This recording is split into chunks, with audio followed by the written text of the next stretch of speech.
Bismillahirrahmanirrahim. Assalamualaikum warahmatullahi wabarakatuh. Waalaikumsalam warahmatullahi wabarakatuh. Alhamdulillahirabbil alamin. Tsumma shalatu wassalamu ala asyrafil anbiya wal mursalin sayyidina Muhammad wa ala alihi wa sahbihi ajmain.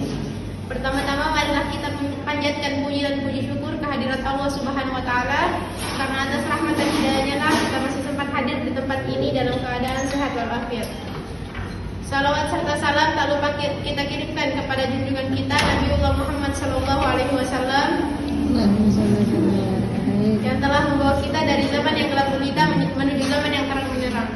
Perkenalkan, kami dari kelompok 8 yang akan membahas mengenai hadis evaluasi pendidikan. Perkenalkan, saya atas nama Salsabila Ramadhani sebagai pemateri pertama, pemateri kedua sekaligus moderator, dan di samping saya ada atas nama Herlina sebagai pemateri pertama. Untuk mengefisienkan waktu, langsung saja kepada pemateri pertama saya persilahkan. Jadi saya akan memaparkan materi mengenai definisi hadis evaluasi pendidikan. Pengertian evaluasi yaitu evaluation. Asal katanya yaitu evaluasi sendiri. Nah, sedangkan asal kata value yang memiliki arti nilai. Sedangkan dalam arti bahasa Arab yaitu tasmim dan takim atau takdir. Dalam dunia pendidikan, pada awalnya pengertian evaluasi pendidikan selalu dikaitkan dengan prestasi belajar siswa. Secara teoritis, beberapa ahli pendidikan mengemukakan definisi evaluasi, diantaranya Scriven, yang mengatakan evaluasi adalah proses menentukan manfaat, nilai, atau signifikasi dari hal-hal mengenai sinonim, kualitas nilai, dan penting. Nah, definisi yang lebih luas dikemukakan oleh Klagan dan Stufleben, bahwasanya proses evaluasi bukan sekedar mengukur sejauh mana tujuan tercapai, tapi juga digunakan untuk membuat keputusan. Kemudian Maulida menjelaskan sebuah proses evaluasi meliputi dua hal, yaitu pertama mengukur membandingkan sesuatu dengan ukuran. Dengan demikian pengukuran berbasis kuantitatif, dan kedua menilai, yaitu mengambil suatu keputusan terhadap sesuatu dengan ukuran baik atau buruk. Lebih lanjut, evaluasi pendidikan dalam Islam adalah kegiatan penilaian terhadap proses pendidikan Islam yang dilaksanakan, sedangkan sasaran evaluasi pendidikan Islam adalah peserta dalam pendidikan Islam, meliputi evaluasi terkait penguasaan pengetahuan pendidikan Islam, keterampilan, dan kegiatan pengalaman ajaran Islam. Hadis evaluasi pendidikan berkaitan dengan ajaran Islam mengenai pentingnya menilai dan mengukur keberhasilan pendidikan dalam proses pembelajaran. Bagian yang kedua yaitu prinsip-prinsip dan tujuan evaluasi pendidikan menurut perspektif hadis. Dalam perspektif hadis, evaluasi pendidikan memiliki beberapa prinsip dan tujuan yang didasarkan pada nilai-nilai Islam. Evaluasi pendidikan dalam Islam tidak hanya berfokus pada pengetahuan kognitif, tapi juga pada pembentukan karakter, moral, dan perilaku yang baik. Berikut adalah prinsip-prinsip dan tujuan evaluasi pendidikan. Yang pertama, prinsip niat dan kesungguhan evaluasi dalam Islam dimulai dari niat. Prinsip ini mengajarkan bahwa penilaian tidak hanya berfokus pada hasil akhir, tetapi juga pada kesungguhan dan niat siswa dalam menjalani proses pendidikan. Evaluasi harus mempertimbangkan nilai dan motivasi yang tulus dari peserta didik dalam menuntut ilmu. Yang kedua, prinsip pembentukan akhlak mulia. Tujuan utama pendidikan dalam Islam adalah membentuk akhlak yang baik. Yang ketiga, prinsip tanggung jawab dan amanah. Evaluasi dalam Islam juga memperhatikan sejauh mana peserta didik memahami tanggung jawabnya. Yang keempat, prinsip ilmu yang bermanfaat. Hadis juga menekankan pentingnya ilmu yang bermanfaat, bukan hanya untuk diri sendiri, tapi juga untuk masyarakat.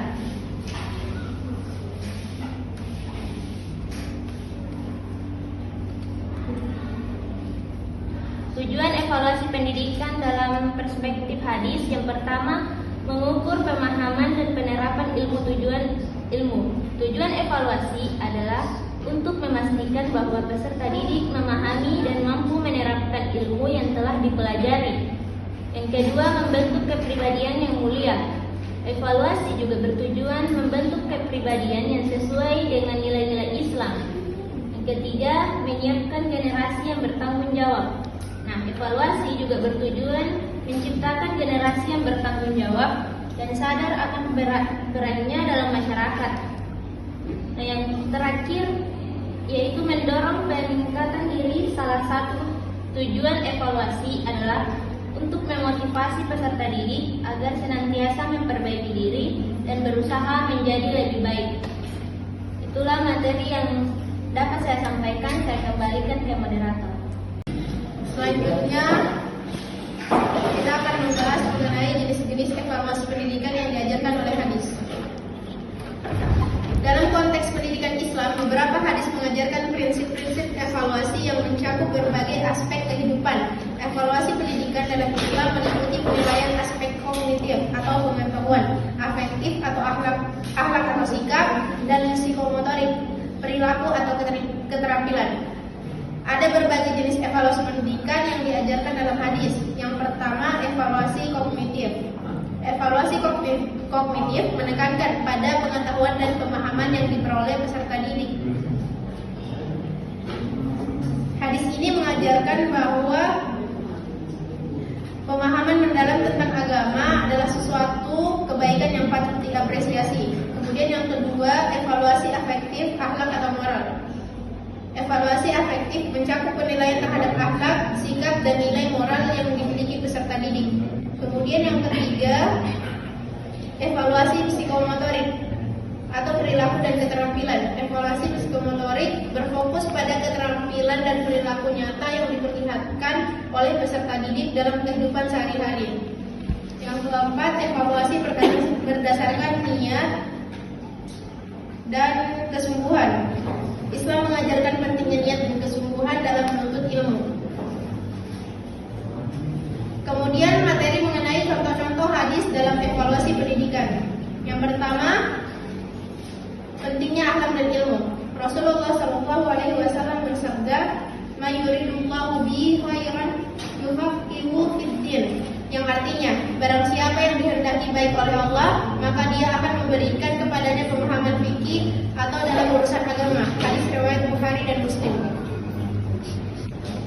Sanad hadis. Hadis ini diriwayatkan oleh Imam Bukhari dalam Sahih Bukhari atau Kitab Al-Ilm dan oleh Imam Muslim dalam Sahih Muslim atau Kitab Az-Zakah. Adapun sanad dan sumbernya, sanad Bukhari. Hadis ini dicantumkan dalam Sahih Bukhari bab barang siapa dikehendaki baik oleh Allah, maka ia diberi pemahaman dalam agama. Nomor 71 dengan jalur sanad dari Abu Hurairah. Sanad Muslim diriwayatkan pula oleh Imam Muslim dan Sahih Muslim nomor 1037 melalui jalur sanad yang sama dari Abu Hurairah. Makna dan relevansi dalam evaluasi pendidikan. Hadis ini menyampaikan bahwa pemahaman agama fikih adalah indikator kebaikan bagi seorang hamba. Dalam konteks pendidikan, pemahaman ini tidak hanya merujuk pada aspek kognitif atau penguasaan ilmu pengetahuan, tetapi juga pada penerapan nilai-nilai agama dalam sikap dan perilaku sehari-hari. Kemudian rawinya, Nabi Muhammad SAW, perawi pertama dan sumber hadis. Kemudian Umar bin Khattab, sahabat Nabi yang meriwayatkan hadis ini, dan Nabi. Abu Hazim, tabi'in atau generasi setelah sahabat Nabi yang meriwayatkan hadis ini dari Umar bin Khattab. Kemudian Al-Hasan, tabi'in yang meriwayatkan hadis ini dari Abu Hazim. Kemudian Imam Yahya bin Sa'id Al-Qattan, wafat pada 234 Hijriah, seorang imam hadis yang meriwayatkan hadis ini dari Al-Hasan. Kemudian yang terakhir Imam Musaddad bin Mu'ad, seorang imam hadis yang meriwayatkan hadis ini dari Yahya bin Sa'id Al-Qattan. Kemudian hadis kedua, hadis tentang tanggung jawab mendidik dan mengawasi. Rasulullah SAW bersabda,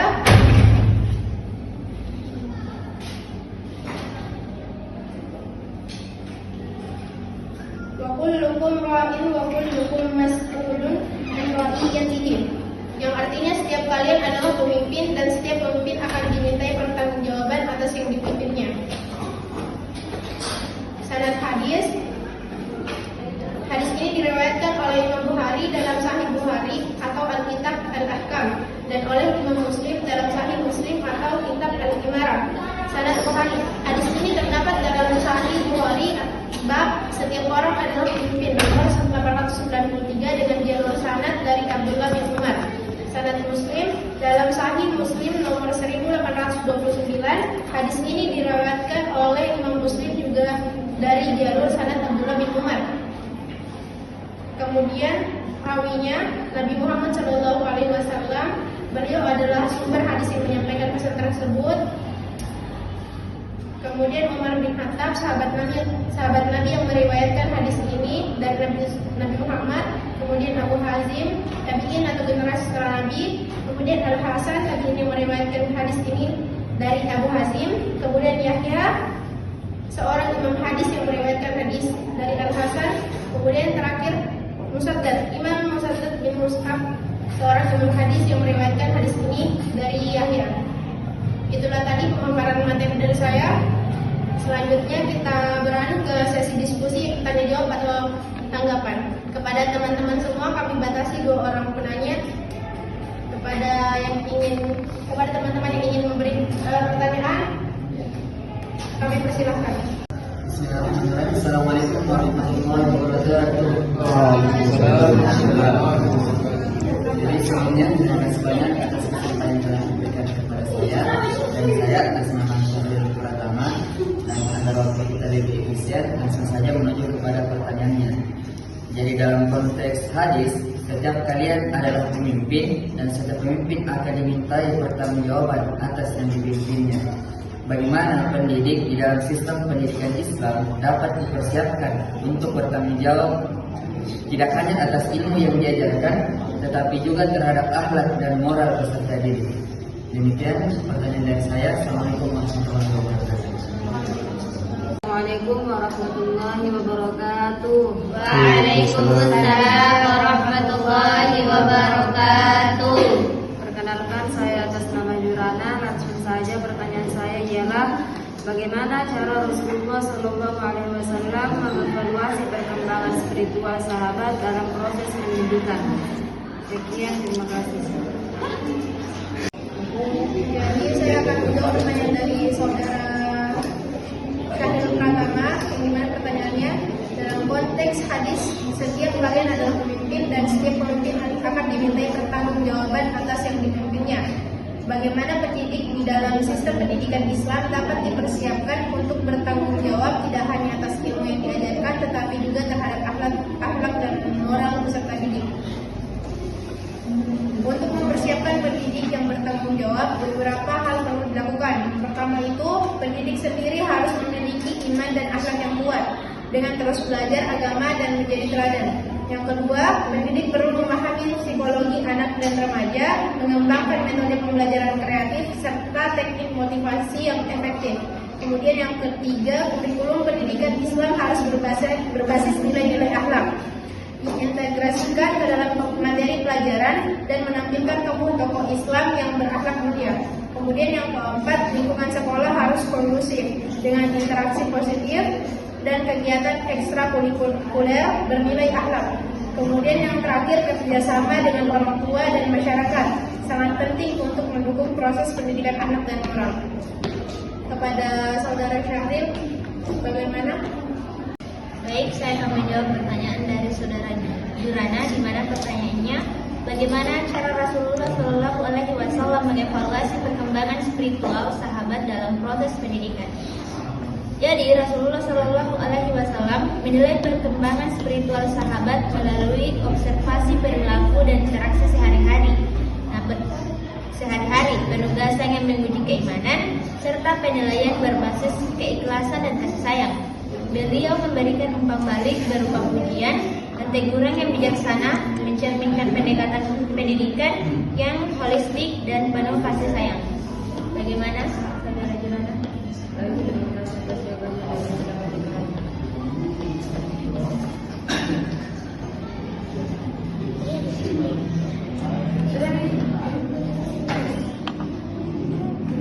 Bismillahirrahmanirrahim. Haddatsana Qutaibah bin Sa'id, haddatsana Ismail bin Ja'far, an Abdullah bin Dinar, an Ibni Umar qala Rasulullah sallallahu alaihi wasallam, inna minasy-syajari syajaratan la yasqutu waraqaha wa innaha mathalul muslimi fahaddithuni ma hiya fa waqa'a an-nasu fi syajaril bawahi qala Abdullah wa waqa'a fi nafsi annaha an-naqlatu fastahyaitu thumma qalu haddithna ma hiya ya Rasulullah qala hiya an-naqlatu. Yang artinya Rasulullah sallallahu alaihi wasallam bersabda, sesungguhnya di antara pohon ada suatu pohon yang tidak jatuh daunnya, dan itu adalah perumpamaan bagi seorang muslim.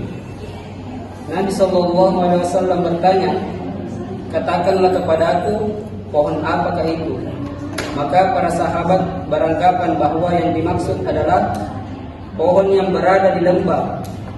Abdullah berkata, aku berpikir dalam hati, pohon itu adalah pohon kurma, tapi aku malu mengungkapkannya. Kemudian para sahabat bertanya, wahai Rasulullah, pohon apakah itu? Beliau menjawab, pohon kurma. Sekian. Baik, itulah tadi pemaparan mengenai hadis evaluasi pendidikan. Kami memohon maaf atas kesalahan yang kami lakukan dari awal sampai akhir. Sekian dari kami. Terima kasih. Wassalamualaikum warahmatullahi wabarakatuh. Waalaikumsalam warahmatullahi wabarakatuh.